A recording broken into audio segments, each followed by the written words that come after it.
So I'm here today with Reyna. Do this without my Of course. with my hat on, without my hat You on. could do it with or without your hat. It doesn't matter. I look beautiful without it. Alright. You ask me and I'll tell you. I'm Alright. not gonna come out and just start telling you everything about me. Okay, Reyna. Since you've been in LA, since we've talked, you come from Florida. How has LA been so far since you've been here? Well, that depends on where I lived at before. I mean, I've lived in Long Beach. I lived in Compton, and then I recently moved to downtown LA about 4 years ago. Okay, so when you moved to downtown LA 4 years ago, how was your experience? What was your first thoughts? I hated it Why so? because these bums, Elaborate? uh, homeless people. Do they bother you? I hate homeless people because homeless people are lazy, and that's why they're homeless. Because they're lazy, they don't want to work. All these homeless people want to do is walk around and do drugs. Okay, so you're saying you never done drugs in the past? Never. No, I ain't going to say I never done it, but I knew after doing it, I knew right there that it was wrong, What drugs did and you it's used to not do? good. I used to smoke crack, Okay. And but I only did it for 6 months, and probably not even that, because on my first heart attack, I swore I would never touch it again, and I never did. okay. And when you smoked crack, was that here in downtown LA? Hell no. It was in Miami, Florida. Where I Miami. came from. I lived there for 30 years, and then I came here.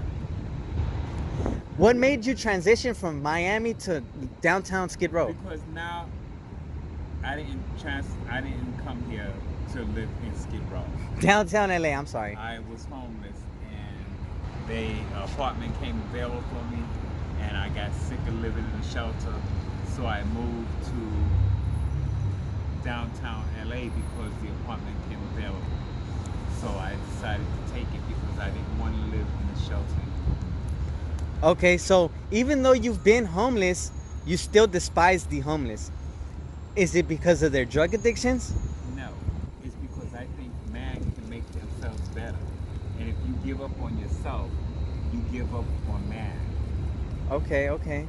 And I don't give up on myself. And I am transgender. Right. I am a transgender female. And I never gave up on myself, and I never will. God bless you for that. Off the air, we were talking. You love to help people. You've taken people off the street and took them into your own house. Tell me a little bit about that. I love to help you. Yeah. Stop clowning. I love to help you. Well, you want me to be honest? I want you to tell me about the experiences you had about when you helped somebody. For example, the guy that you just told me about. Tell me a little bit about him. What guy? What guy? Many guys, many guys, since I've been living in downtown LA. I helped a woman, and I helped a Puerto Rican guy, and I helped a Mexican guy, and then I just recently helped another half Puerto Rican, half Mexican. And they were all young. All young. And I figured that if I lived in the street and nobody ever helped me, then why not help people? No one ever helped me. So why can't I go and help them? So you're saying because that is the godly way. exactly, exactly. Has anybody ever taken advantage of your kindness? Oh yes, many people. How so? Because they feel they can come to my house and eat. They can come to my house and sleep. They can come out and talk shit to me any way they want. They can make me feel bad. I mean, they could actually tear me down and make me not ever want to help. You know, come to think of it, the last roommate that I had tried to help, he actually drove me into wanting to commit suicide. Oh wow, what would he do? What? What? He just took everything from me and to where I had nothing, and I just gave up. I said I can't do anything for anybody. I'm out of here. The only reason I stayed here is because I'm sorry. The only reason I came back here was to help the homeless children, the homeless kids. I can't really go into my whole life story because I really don't think you'll be interested in it. But I died from HIV 3 times. 3 times. I'm still alive because God brought me back here. God brought me back here because I wanted to come back there and help the people who were young, the people who don't believe in God, the people who how would you say, false prophets, people who believe in false prophets. I'm here to tell you he's real.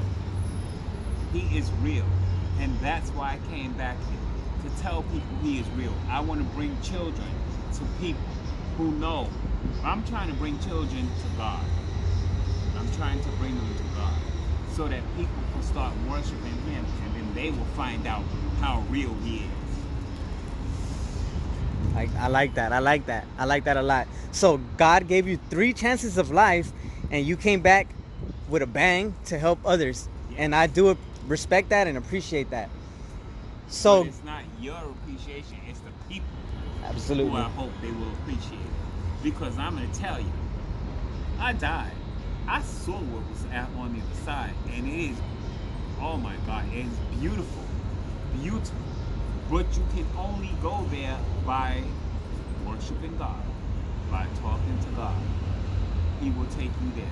If you don't worship God and you don't do the things that God tells you to do, you're not going there. You're not going there. So you have to change your ways, change your life, and he will take you home. Okay. We all came from somewhere, and now we're all going somewhere. Preach it. So tell me a little bit about this last person you were helping. What was his name again? I'm not going to tell you his name. Okay. Just tell me a little bit about that situation. Well, he was a drug addict. He was on fentanyl. Fentanyl. Fentanyl, yeah, that's the worst drug you can possibly be on. I guess. I don't know, because I've never been on it. And I've never really been on any drugs except that one time. You were saying, though? He was on fentanyl. He was living on the street. He was only 21 years old, and I wanted to help him. So I brought him into my home, and I brought the devil into my home. You're saying he was the devil. He was the devil.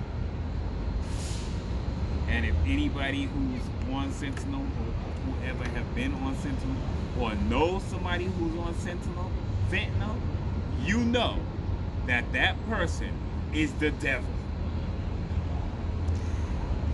Tell me a little bit about those experiences being with a drug addicted fentanyl addict. How was the living experiences? You said he was the devil. What would he do to you? He was just evil. When he got high, he was an evil motherfucker. I mean, excuse my French, or Spanish, or however you want to look at it. Mm-hmm. He was an evil man. He would tell you things to make you feel like shit, and then he would come back to you and tell you, I'm sorry. And then he would sit there and tell you, if you don't buy me some fentanyl, I'm gonna fucking go crazy. I can't take anymore. Oh, I need my fentanyl. Please, just give me $60. Oh no, just give me $40. Or better yet, give me $80 and it'll last me for a whole month. A whole month, and then I won't ask you for anything else. But then every week, no, I'm sorry, not even every week, every 3 days, when he finished his $40 one, he wants another $40 one, and another $41. People, when Joe Biden and President Trump gave us stimulus checks, I took my stimulus checks and I put them away so that I can purchase a house. I had $2,000 saved. This motherfucker had me spend all my money. My whole $2,000 was spent trying to help him. Trying to help him. Now I'm broke. Now tell me how that relationship is. Is he still living with you? No, he isn't. How did that come about? Well, I got sick of his shit and I kicked the motherfucker out. I said no more. I done lost my $3,000, my $2,000. I'm still trying to find a house, and I just can't do this. I can't. So I told him, you gotta go. You gotta go. He didn't want to leave. So I started bawling. And that fucking nigga ran. And he left. Yeah, you would say that he would stay locked in your house all day until you left, Yes. and he'll take advantage of you leaving to go get more drugs, right? Yes. He would go out the door, leave it open, and he'd go get his shit, and he'd come back in the apartment and act like he wasn't like nothing. Then, me being a sexy female who loves to have sex, every time I walk around my apartment, I find open condoms in my apartment. So, I mean, are you jerking off with a condom on? Or are you in my house fucking somebody when I'm not home? And then you leave the condom wraps laying around. Then I find condoms laying on the ground, rolled up, and twisted into a knot, so that if there's any sperm in the condom, it won't come out. I just found a condom wrapper today, sitting on my floor. I picked it up and looked at it, and the bitch was wrapped up so that whatever was in it wouldn't come out.